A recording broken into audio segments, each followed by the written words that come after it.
What a day. Welcome everyone to the beautiful Cornwall on the best weather I can possibly imagine to do this reveal. An Italian stallion, but all isn't what it seems. Key for the Italian stallion, key ring for the Italian stallion. I know the thumbnail is going to give it away, but can you put 2 and 2 together and come up with 4? Because up until 2 weeks ago, I couldn't. I was very kindly offered this bike by the brand, and I had to spend about 15 minutes researching to understand what the link is with those two, just to build up the tension here. What you're about to see is a £31,000 bit of Italian Exotica. You ready?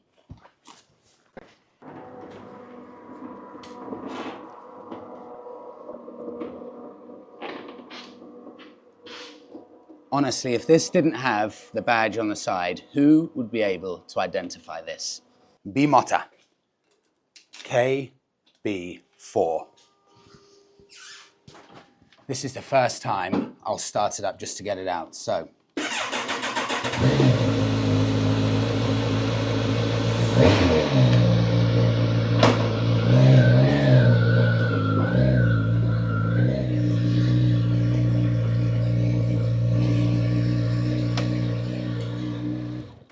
That engine note, first off, that may sound familiar because that is a 1000cc Kawasaki engine. Welcome, Bimota KB4. I think it's important with this that I give you an overview on this because there will be a lot of people that have no idea. What is Bimota? The story starts in 1966 in Italy when 3 friends set up an air conditioning and a heating business. One of these 3 friends, Massimo Tamburini, realized my real passion and my real strengths are in motorcycle design. So he started turning his Japanese motorcycle into a performance machine, realizing he had a natural talent for this.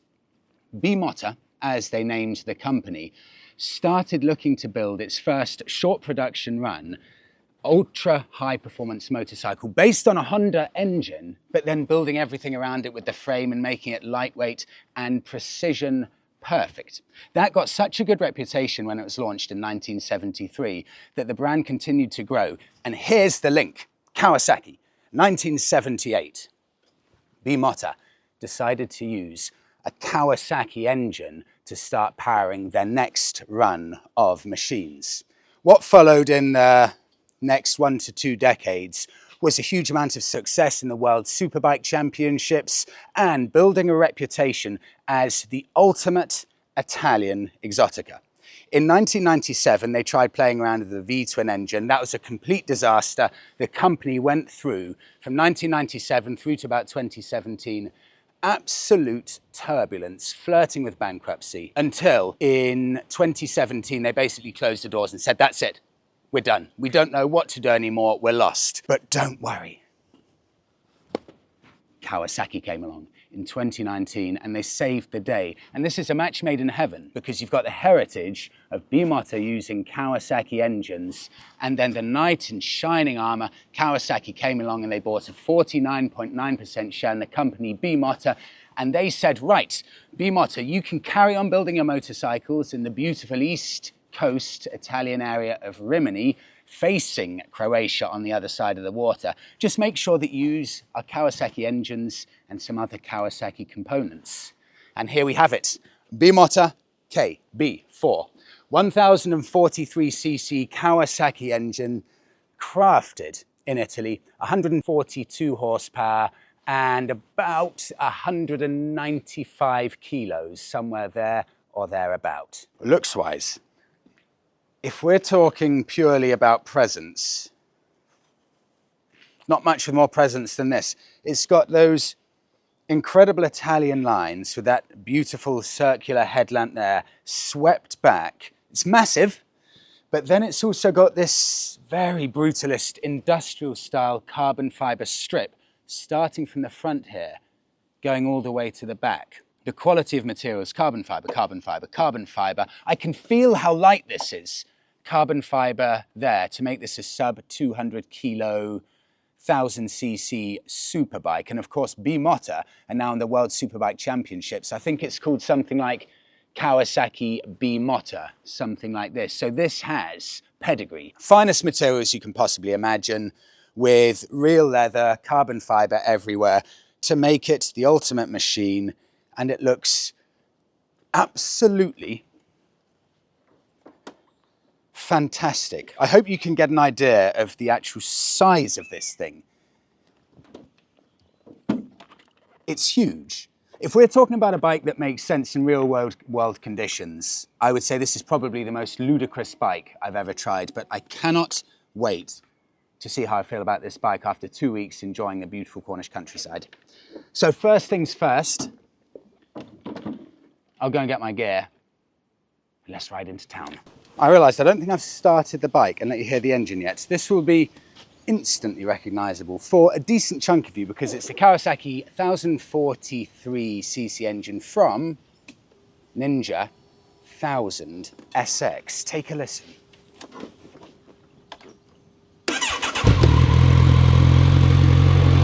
Instantly recognisable.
While I've got it in town, come have a look at this. This is the dash on this high-end motorbike. So, first off, I'll give you a closer-up. Key with nothing fancy, like no keyless or anything like that. Simple key. With a simple ignition. We've got the Öhlins, all of the kit here, from the forks to everything, kitted out. This beautiful, what must be aluminium. The finish is first class with the B of the Bimota there. Turn it on if you just focus on the dash, and you get beautiful looking dash. Look at that, with all of the information that you need. 167 mile, oh God, that's all that there is. This is brand new, 167 miles, 21 degrees, all of that stuff. I've got here mode, which just changes average speed, total time. I'll just check if there's anything I can tell you of interest here. Then I've got a reset here. I'll have to have a play around with this, but that's reset. Okay, that's what you get with the dash. I'm sure there are some riding modes and things like that, but that is a dash here with this very soft perspex kind of little wind protection that will do almost nothing at all, but that is a really nice high-end bit. And just behind here, all of this material, it is all carbon fiber. Here you can see the weave there. What a trio that is. That's a rarity. That's two of the massive Triumph Thunderbirds with the 1700cc engines parked up side by side. And right in front of it, that is the Victory, the brand owned by Polaris. Polaris ended up killing off the Victory so they could focus on the Indian brand. Incredible to see three bikes like that parked up in the sun in Cornwall.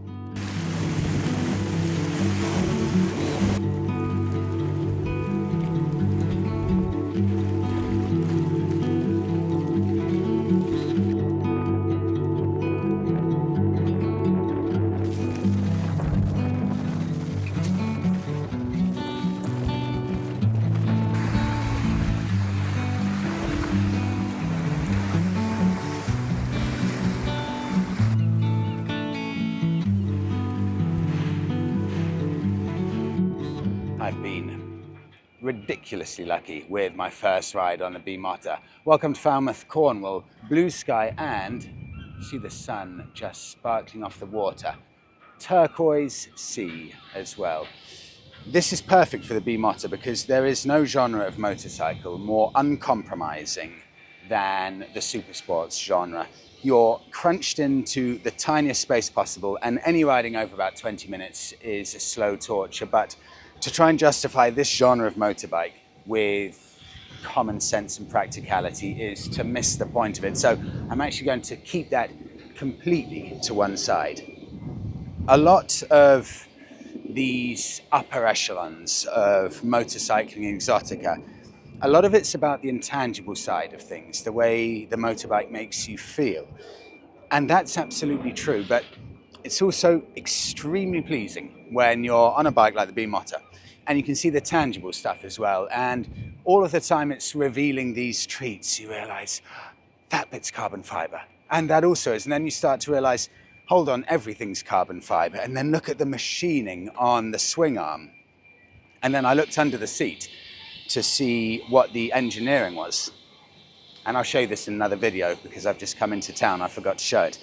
Underneath the seat of the Bimota KB4, there's the fan, and the fan surround is all made in carbon fiber. And the aerodynamics have been put into place so perfectly that the air funnels through under the seat to the fan with the carbon fiber surround. They're just new things being revealed to you all the time, and that is the magic of these bikes. They've just been made to be the very best machines they can possibly make.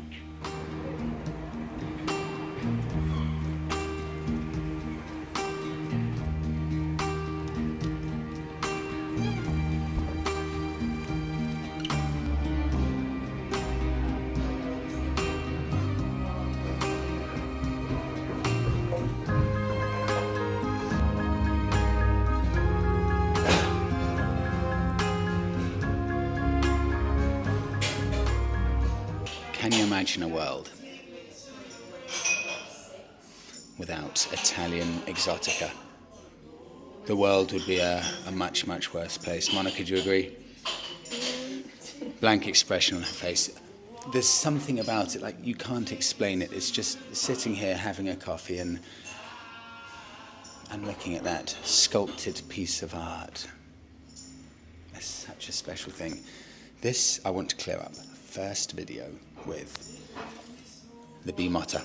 I know what some of you are going to be saying. Some of you will already have typed away, Freddie, why are you pronouncing it like that? It's Bimota. No, it's not, I promise you. Okay, I've done my research.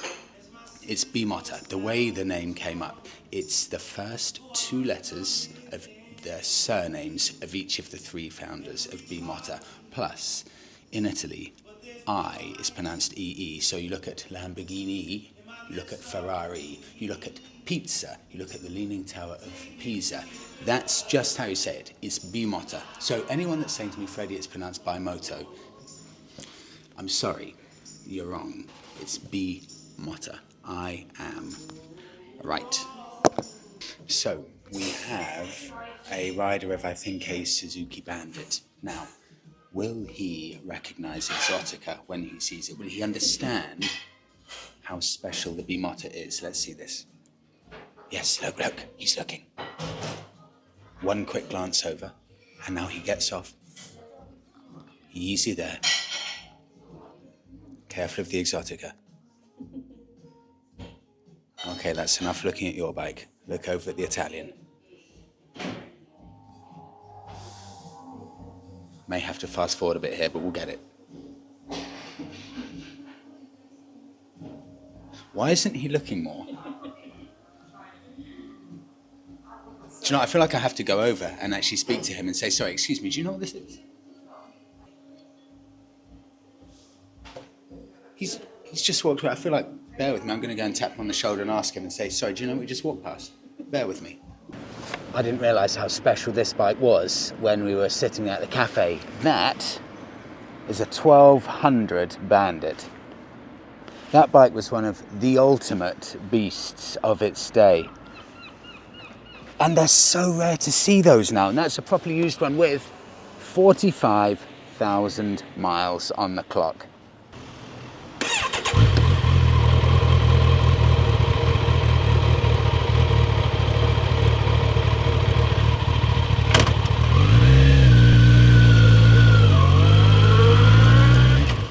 I haven't done this in ages. Just before I put the Bimota away, gear for the day. Some of the gear I wear more than almost anything else. Top to bottom, John Doe 1 helmet. This is in frozen titanium. It came out about a year ago, this model, and I thought the 1970s simplistic styling coupled with that color, for me, is one of the coolest looking helmets that I've ever seen. I was so excited when it came out, and a year on, I love it. Fully removable lining, space inside for indents for your intercom system, and it's a thing of beauty. Next, French company, Age of Glory. This is a Craftsman jacket. It looks like a casual everyday jacket, but it is a proper motorcycle jacket. And I don't think I've ever really come across a jacket that looks this good on and off a bike. I really am a huge fan of this. Hood jeans, K7. This is the Easy Fit jean again. I always wear these. I've traveled to Morocco and all the way up to the Arctic Circle with these jeans. They just get better with age as the denim starts to fade, and they're so comfortable. One of the highest rated, in fact, probably the highest rated motorcycle jeans, AAA rated, and it goes way above and beyond AAA rating. These are an excellent hard-wearing pair of jeans that will probably last a lifetime. They're that good. And finally, for the boots, these are the Red Wing Logger boots. They're not motorcycle specific boots, but I love the style of them. They're beautifully made, and I love the American heritage of them. And that's done. Gear of the day again after a long time. I don't think I've mentioned the price yet. It is Exotica, bear in mind. £31,000 for one of these. Not cheap, but then Exotica never is. It's not the point of it. So thanks all for watching, and I'll see you all in the next one.